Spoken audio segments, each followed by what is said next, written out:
Have you ever been in a crowd when someone suddenly shouts, "Snake," and a second later everyone is running in panic, even though no one actually saw the snake?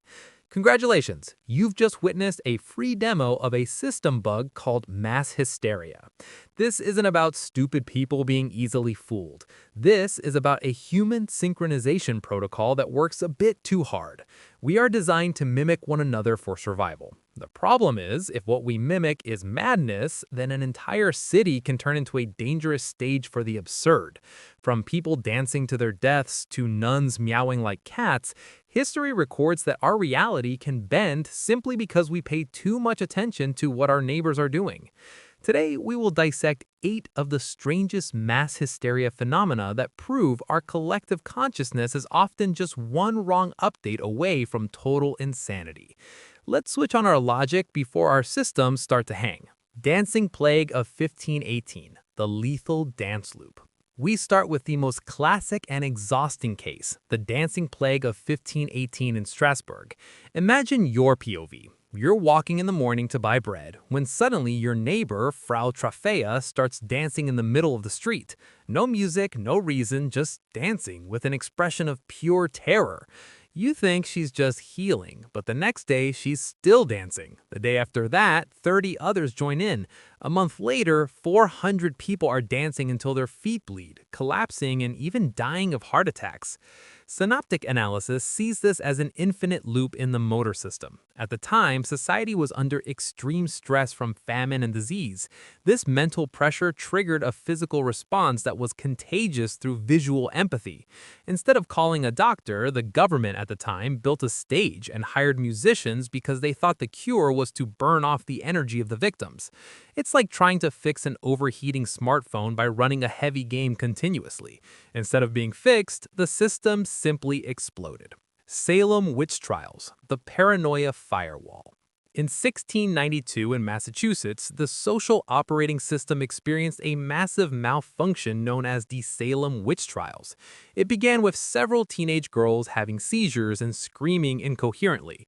Because the medical logic of the time was still loading, they concluded it was witchcraft. Your POV is you're an ordinary citizen suddenly accused of being a witch just because you have a mole in the wrong place or because you happen to walk by the house of someone who was ill. This is an example of a social firewall that is too aggressive. Under threat, humans tend to look for a scapegoat to blame so they feel in control. The result? 20 people were executed without any logical evidence at all. This is a reminder that when logic dies, fear will create its own monsters. Tanganyika Laughter epidemic, a collective audio glitch. Laughter is healthy unless you can't stop laughing for months. In 1962 in Tanzania, 3 schoolgirls began laughing uncontrollably. This laughter then spread to 95 other students, then to neighboring villages, forcing schools to close. This wasn't happy laughter, it was painful laughter accompanied by breathing difficulties and crying. In synoptic terms, this was a glitch in the audio driver of consciousness.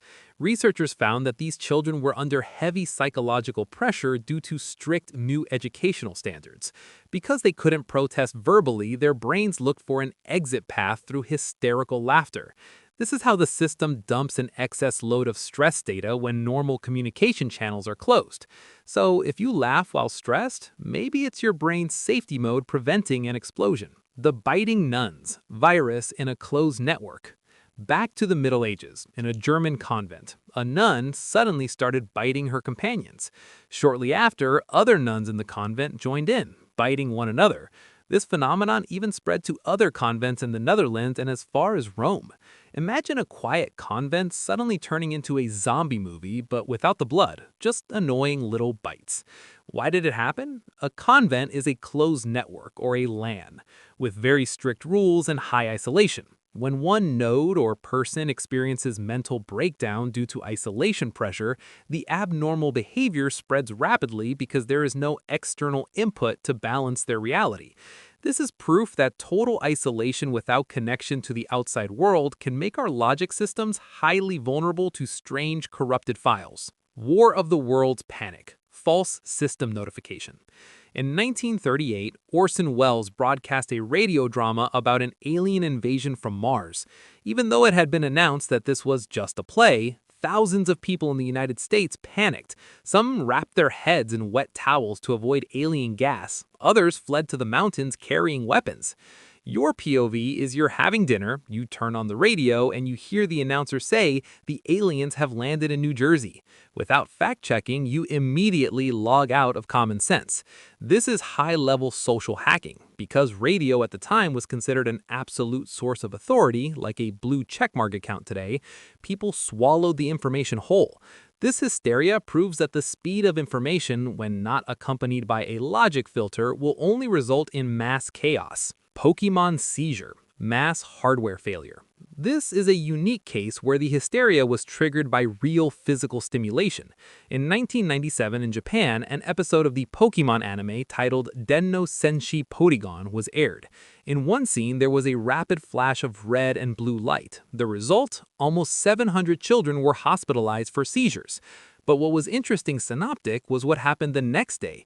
Thousands of other children began reporting the same symptoms after hearing the news, even though they hadn't even watched the episode.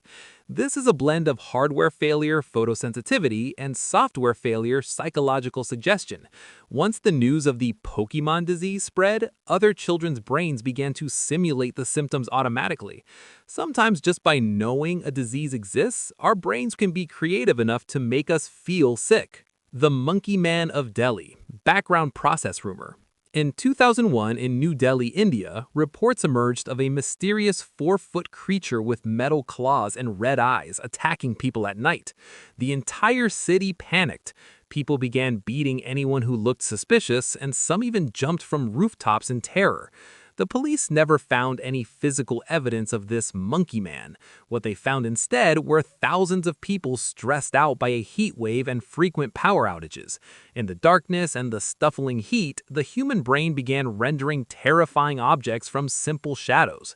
This is an example of how a poor environment can lower our reasoning performance and make us believe in the most nonsensical horror scripts. Strawberries with sugar. Script injection.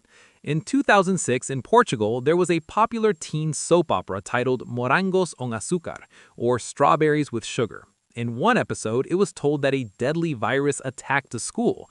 Shortly after that episode aired, more than 300 students in the real world began reporting the exact same symptoms as those in the show: dizziness, difficulty breathing, and rashes. Doctors called it the TV virus. This is a very real script injection.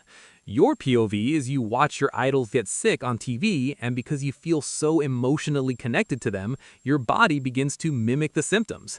This is proof that the boundary between reality and fiction in our brains is very thin, especially when it involves high-latency teenage emotions. From these 8 phenomena, Synoptic concludes one thing. Humans are social creatures highly vulnerable to emotional synchronization.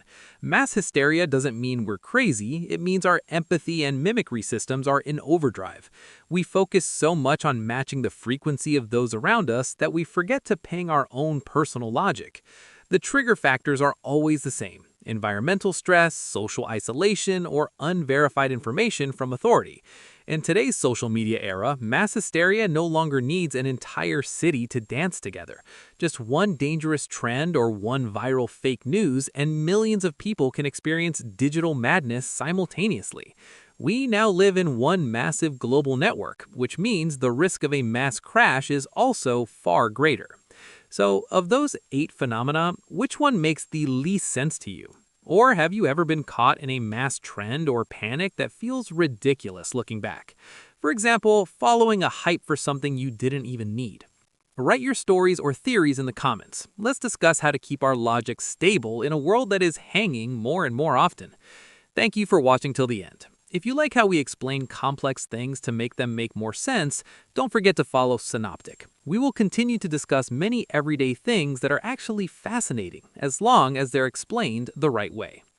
Synoptic, the world simplified, one thought at a time.